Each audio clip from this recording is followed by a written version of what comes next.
los dioses aztecas eran entidades supremas y politeístas que controlaban el universo y mantenían el equilibrio cósmico, destacando Huitzilopochtli, guerra/sol, Quetzalcóatl, sabiduría/vida, Tezcatlipoca, destino/cielo nocturno, y Tlaloc, lluvia, como pilares fundamentales.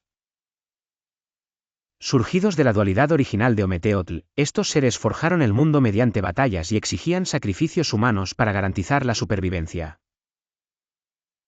Aquí se presentan los dioses más importantes de la cosmovisión mexica. Huitzilopochtli, dios de la guerra, el sol y patrón de los mexicas. Se le considera el colibrí del sur y es el principal protector de Tenochtitlán.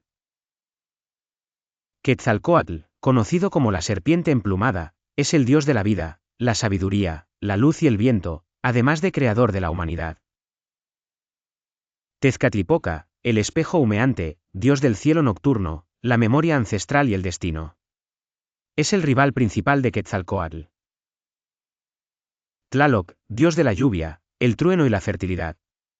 Venerado en el templo mayor junto a Huitzilopochtli, crucial para la agricultura. Coatlicue, la de la falda de serpientes, diosa de la tierra y madre de Huitzilopochtli. Representa la vida y la muerte. Xipetotec, el desollado, dios de la agricultura, la primavera y la renovación, asociado al amor y la riqueza.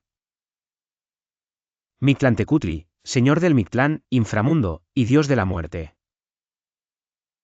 Tonatiuh, dios del sol, el quinto sol que actualmente recorre el cielo.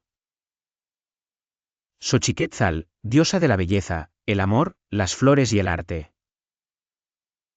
Ometeotl, deidad suprema de la dualidad, creador de sí mismo y origen de los demás dioses, comprendido por Ometecutli y Omecíhuatl. La religión mexica era altamente sincrética, incorporando dioses de los territorios conquistados, lo que explica la gran cantidad de deidades en su panteón.